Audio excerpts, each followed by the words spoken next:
Siri, quelle est la température? Il fait moins 47 degrés dehors.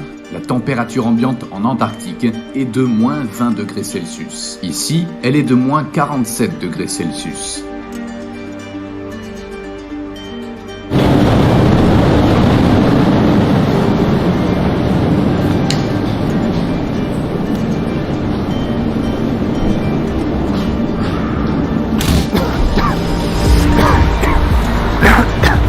Nos poumons ne sont pas habitués à cela, voilà pourquoi nous toussons. Le temps ici est très froid et sec. Une large population composée d'environ 300 000 habitants vit ici.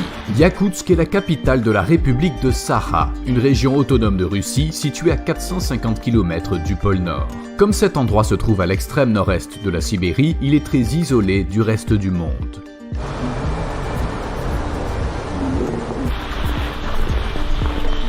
La température extérieure avoisine les moins 50 degrés et l'eau bouillante est à 100 degrés. Comme vous le voyez, elle se transforme instantanément en cristaux de glace. La température ambiante la plus basse jamais mesurée dans cette région est de moins 71,2 degrés Celsius. On croirait qu'elle appartient à une autre planète. Une banane laissée à l'extérieur peut se transformer en marteau en quelques minutes. Les gens ne peuvent pas porter de lunettes à monture métallique ici, car le métal pourrait coller à leur peau. Ainsi, s'ils voulaient enlever leurs lunettes, ils risqueraient de s'arracher de la chair. Voici un morceau de viande semblable à de la chair humaine. Mettons-le au contact du métal.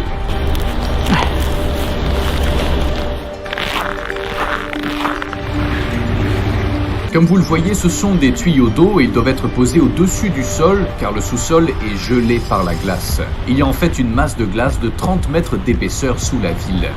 Regardez, cette rivière est complètement gelée. Durant l'ère soviétique, les personnes qui contredisaient les idées de Staline étaient exilées dans la région de la République de Sakha. Ceux-là étaient des policiers, des hommes d'affaires, etc. En fait, certaines des personnes qui vivent aujourd'hui à Yakoutsk sont leurs petits-enfants. Cet endroit a donc été une terre d'exil. Aujourd'hui, une vie urbaine normale s'y déroule. Cette vie pourrait être appelée un enfer de glace. Elle repousse les limites de la nature humaine. On a beau s'emmitoufler, rien n'est suffisant pour garder nos corps au chaud.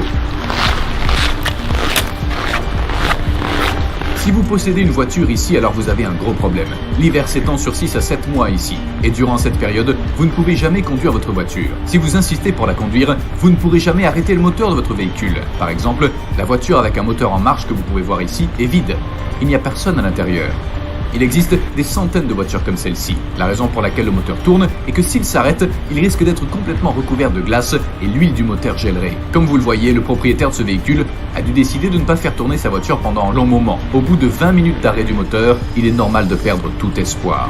Une autre voiture gelée qui attend d'être réutilisée l'été prochain. Cette voiture fonctionne, non? Voyons s'il y a quelqu'un à l'intérieur. Évidemment, personne. Vous imaginez l'énorme gaspillage d'énergie que cela représente. Heureusement, la Russie est un pays assez riche en ressources de pétrole et en gaz naturel. Regardez, le tuyau d'échappement de cette voiture est gelé à l'extrémité. C'est dire le froid qu'il fait.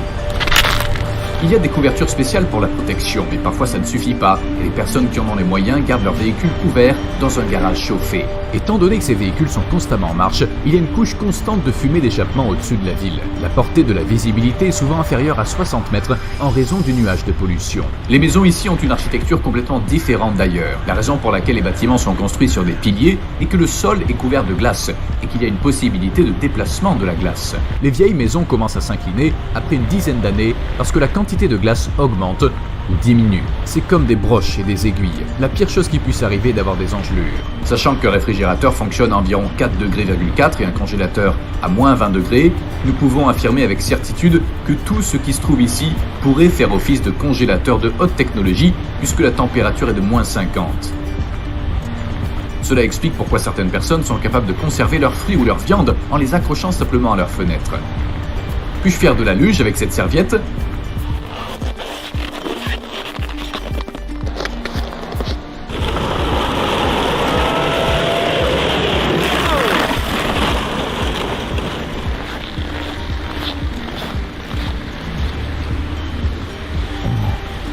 J'ai juste enlevé mes gants pendant 1 minute pour filmer et maintenant ça me fait terriblement mal. Mes cils sont aussi gelés, j'essaie de me débarrasser de la glace. Si vous restez dehors pendant plus de 15 minutes, vous risquez de rencontrer des problèmes tels que des brûlures de la peau et des difficultés à respirer.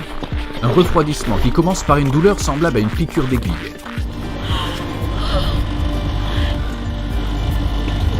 Les engelures, suivies d'une perte de sensation, peuvent ensuite entraîner la mort. Elle a enlevé ses gants pendant seulement 5 minutes pour me filmer et le bout de ses doigts est devenu instantanément blanc. Notre microphone émet une alerte rouge. Il ne fonctionne pas correctement. La caméra ne fonctionne pas comme elle le devrait non plus. Regardez, son bouchon d'objectif est gelé. Nos téléphones ne fonctionnent pas aussi bien que d'habitude non plus. Sa batterie était à environ 10% il y a quelques minutes, puis elle s'est soudainement éteinte alors qu'elle était en fait presque pleine. Ce que vous voyez derrière moi est un cimetière. L'épaisseur de la glace sous mes chaussures est d'environ 30 mètres, et cette masse de glace sous la ville ne fond jamais, même pas en été. Alors comment les gens enterrent-ils les morts ? Ils rassemblent des morceaux de charbon et les brûlent pendant 2 à 3 jours. Une fois le charbon brûlé, les blocs de glace dégèlent et peuvent être facilement retirés à l'aide de pelles. Enfin, la zone peut être creusée à une profondeur de 1,80 m à 2,10 m. Le corps d'une personne décédée il y a 100 ou 200 ans peut être retrouvé très robuste, même aujourd'hui. 20% des réserves totales de diamants du monde se trouvent à Yakoutsk. En plus de cela, on trouve également ici tous les éléments du tableau périodique. Il existe de nombreux fossiles de mammouths et de dinosaures sous les territoires de Yakoutie. Dans ces zones où les mammouths erraient autrefois, leurs cadavres intacts apparaissent encore aujourd'hui lorsque la glace fond. Dans cette terre où les gens ne peuvent pas s'adonner à l'agriculture ni à l'élevage, ils se nourrissent de poissons. L'une des caractéristiques les plus importantes de ce marché est que les locaux exposent le poisson dans des étals publics plutôt que dans des réfrigérateurs, car l'extérieur est beaucoup plus froid que n'importe quel réfrigérateur. Un morceau de viande laissé à l'extérieur ne périmera pas avant des mois. On trouve aussi des lapins congelés ici. On en consomme beaucoup, y compris les canards. La viande de cheval est également très courante. Elle pèse environ 20 kg. Ils prennent ce poisson en entier, le placent dehors et le consomment pendant des jours. Celui-ci est aussi en vente, il ne périme jamais, bien entendu. Ses oreilles ne bougent pas du tout. Combien d'heures travaillez-vous ici ?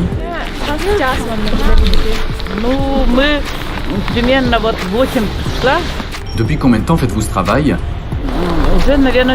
Combien de couches de vêtements portent vos employés ?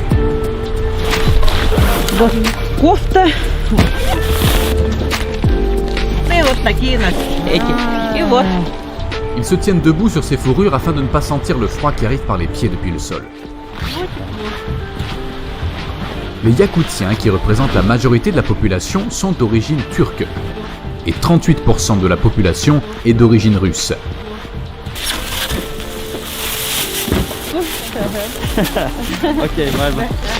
Il n'y a que de tels chiens ici. Malheureusement, les chats ne peuvent pas survivre. Uniquement les mammifères à la fourrure très épaisse. Il y a 2 couches de verre à l'intérieur des voitures. Ainsi, lorsque le climatiseur réchauffe l'intérieur, celui-ci ne perd pas immédiatement sa température. Ce qui est le plus effrayant sur la route, ce sont les personnes dont la voiture tombe en panne et qui risquent de mourir. Ils doivent la réparer dans les 30 minutes. Sinon, l'huile du moteur sous le capot gèle en quelques minutes. Si les gens sont bloqués dans ces zones rurales sans signal téléphonique, ils ne peuvent que mourir de froid en quelques heures. C'est la raison pour laquelle chaque conducteur a une boîte à outils dans sa voiture. Notre voyage vers le village s'est achevé par une promenade en traîneau à chien. Pendant cette promenade, j'ai failli perdre une oreille, exposée au vent et au froid. La douleur était insupportable. Maria nous a acceptés dans sa maison du village. Maintenant, nous allons pouvoir en savoir plus sur ce mystérieux peuple yakoutien. Tu peux le voir, presque aussi épais que mon doigt. Je ne sens pas mon oreille quand je la touche, elle est toute engourdie. Regarde mon autre oreille, elle est beaucoup plus fine. Les chevaux d'ici sont beaucoup plus petits que les chevaux que l'on voit habituellement. Leurs corps sont conditionnés pour être petits. Ils nous ont donné leurs propres vêtements et nous nous sommes emmitouflés.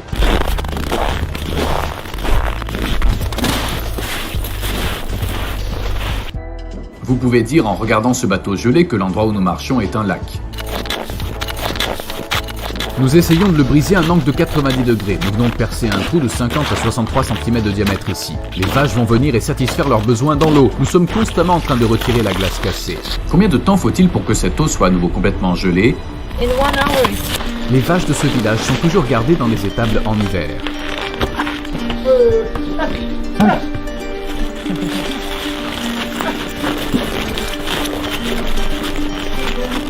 Elles n'ont jamais froid. They do, of course. That's why they don't spend much time outside. C'est quoi exactement? Your ear got frostbitten. If like it lasted longer, it will be very dangerous. On devrait la couper, non? If they cannot save it, they can cut it because the cells are dead. For your ear, it's a traditional Yakut medicine. This is a fat of bear. D'ours. Yeah, my father took it from hunters. Yes, this will help frostbitten and also if you burn it. Si vous le regardez de l'arrière, vous verrez plus clairement. Elle est sérieusement enflée. On appelle ça des gelures. J'aurais probablement risqué mon oreille entière si j'avais été dans le froid pendant plus de 15 minutes. La nature ne plaisante pas ici. Quelle est la température la plus froide que tu aies jamais vue? The coldest temperature is negative 71 Celsius. Qu'est-ce qui est considéré froid pour vous? If I have good clothes, if I have enough clothes, before negative 40 it's not like real winter temperature for me. Negative 41, negative 48, it's like fine. Below negative 48, it's cold. And below negative 52, it's very cold. And every degree feels. The funny thing is like cold weather feels like fire, like burning. Oui, c'est vrai. Maintenant, mon oreille brûle. Je sens qu'il fait si chaud. Sometimes people drink too much and they fall asleep somewhere outside. And one night outside, some people didn't have proper clothes and they went to the woods and their car broke down. They couldn't call someone because no phone service. Yeah, and it ended. Que pensez-vous de la nature? Whole lifestyle of Yakut people, of Saha people, it's taking care of nature, respecting it. Early childhood, me and my family, we used to go to the woods to fish, to hunt. It's just a part of our life. And we always remember that we are not the owners of this land. We are just guests. For example, we always make a ritual. When we go to pick some berries, we always take a little food with us. We leave it on the ground and say, nature, please share with us. Please give us some food. It's for the master of that land, for the spirit. Vous croyez que la nature a un esprit? Yeah. For example, when we go to the forest, you shouldn't speak loud because you can disturb the spirits. You shouldn't drink there, have fun there, throw the garbage. Don't disturb, don't destroy. Yakut religion is not something which is written in a book or there is a church. Like there is one center of our religion, but it's not something that like in other religions that we do every day we should pray. We don't do something like that. But it's in our mind, it's in our lifestyle, and it's all related to nature. Pour ce que vous avez, vous remerciez la nature au lieu de Dieu? The gods are nature. Yeah. Our gods are like part of the nature. Maintenant, je comprends mieux. Pourquoi ne pas migrer vers le sud, là où il fait plus chaud? Parce que vivre dans ces températures est une torture. It's a torture for you, but not for us. The first reason is my family. My family is here, and for me, the best is to be close to my parents, to my brothers. And secondly, I like the nature here. It's very pure. Like the ecology is very pure, and it's for me and for my future children. Breathing fresh air, it's very important. Third, because of our culture, I want to preserve our language, our traditions, and give them to the next generations. Yakoutsk connaît aussi des étés. En juillet, la température moyenne journalière est d'environ 19 degrés. En raison du réchauffement climatique, les masses de glace de notre monde fondent et des cadavres de mammouths apparaissent. Mais aussi des virus cachés depuis des milliers d'années que l'homme moderne n'avait jamais rencontrés auparavant et qui peuvent réapparaître. Lorsque les Européens ont migré vers l'Amérique du Nord, la grippe qu'ils ont apportée avec eux sur le continent a entraîné la mort de la plupart des Amérindiens qui avaient été isolés pendant des siècles. La grippe ne nous a pas tués car notre système immunitaire était fort. De même, d'anciennes maladies contre lesquelles nous ne sommes pas immunisés peuvent être mises en évidence avec la fonte des glaces dans ces régions et l'humanité pourrait être confrontée à ces conséquences dévastatrices. Si vous ne voulez pas manquer cette vidéo ni nos futures vidéos, abonnez-vous.